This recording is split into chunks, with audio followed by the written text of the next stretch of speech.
মৰমৰ অকণিহঁত, মই অলকা বাইদেৱে তোমালোকৰ ওচৰলৈ আহিছোঁ আজি এটি সাধু কথালৈ। সাধুটিৰ নাম হ'ল চেম্মী নামৰ শামুকটো। চেম্মী নামৰ এটা মৰম লগা শামুক আছিলে। তাৰ পিঠিত কমলা বৰণৰ এটি আৰামদায়ক ঘৰ আছিলে। সি বৰ অকলশৰীয়া আছিলে। তাৰ কোনো বন্ধু নাছিলে। সেয়েহে সি এদিন বন্ধু বিচাৰি ওলাল। বন্ধু বিচাৰি সি গৈ থাকিলে। গৈ বাটতে সি এটি কেঁচুক লগ পালে। "কেনে আছে কেঁচু ডাঙৰীয়া?" চেম্মীয়ে সুধিলে। "তোমাৰ লগত কথা পাতিবলৈ মোৰ সময় নাই।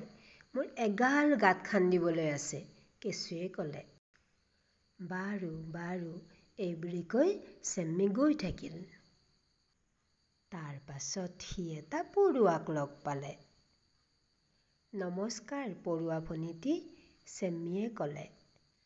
"আঁতৰি দিয়া, মই তোমাৰ লগত কথা পাতিব নোৱাৰো।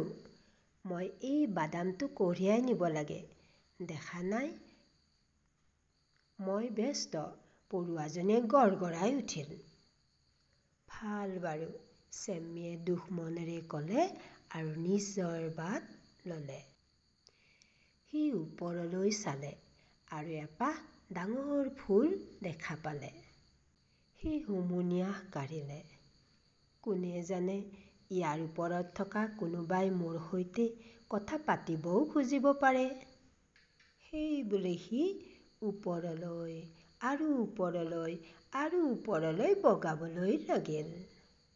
গৈ সি এজনী মৌ-মাখিক লগ পালে।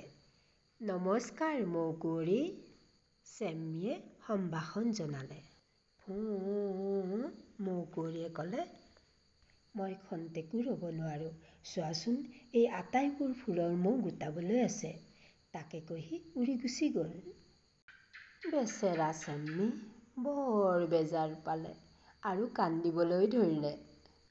"সকলো বাৰু কিয় ইমান ব্যস্ত?" তেনেতে সি পিছল খোৱা যেন অনুভৱ কৰিলে। "বচোৱা" তললৈ বাগৰি যাওঁতে সি চিঞৰিবলৈ ধৰিলে। চেম্মী আহি মাটিত পৰিলহি, কিন্তু পৰিল ওলোটাকৈ। সি লৰচৰ কৰিব নোৱাৰা হ'ল। "বচোৱা", সি চিঞৰিলে। ঠিক তেনেতে ট্ৰেভ নামৰ কাছটো আহি ওলালহি। "হেৰা বন্ধু", সি ক'লে, "মই তোমাক সহায় কৰিব পাৰোঁনে?" "অঁ, দয়া কৰি সহায় কৰক", চেম্মীয়ে ক'লে। ট্ৰেভ নামৰ কাছটোৱে চেম্মীৰ ওচৰলৈ আহিলে আৰু লাহে লাহে সি দুখ নোপোৱাকৈ নাকেৰে ঠেলিবলৈ ধৰিলে। এটা সময়ত চেম্মী আকৌ থিয় হ'ল। "মই এতিয়াহে এজন বন্ধু বিচাৰি পাইছো যেন লাগিছে। ধন্যবাদ", সি ট্ৰেভক ক'লে। ট্ৰেভে হাঁহিলে আৰু ক'লে, "ঠিকেই কৈছা। মই ভাবো তুমি এজন বন্ধু পালা। বিপদৰ বন্ধুহে প্ৰকৃত বন্ধু। এই সাধুটোৰ পৰা আমি এই কথাখিনি শিকিলো। এই চেম্মী নামৰ শামুকটোৰ সাধুটোৰ পৰা আমি আৰু এটি কথা শিকিছিলো। কি কথা বাৰু? নিজৰ কাম থাকিলে কথা পাতি থাকিব নালাগে।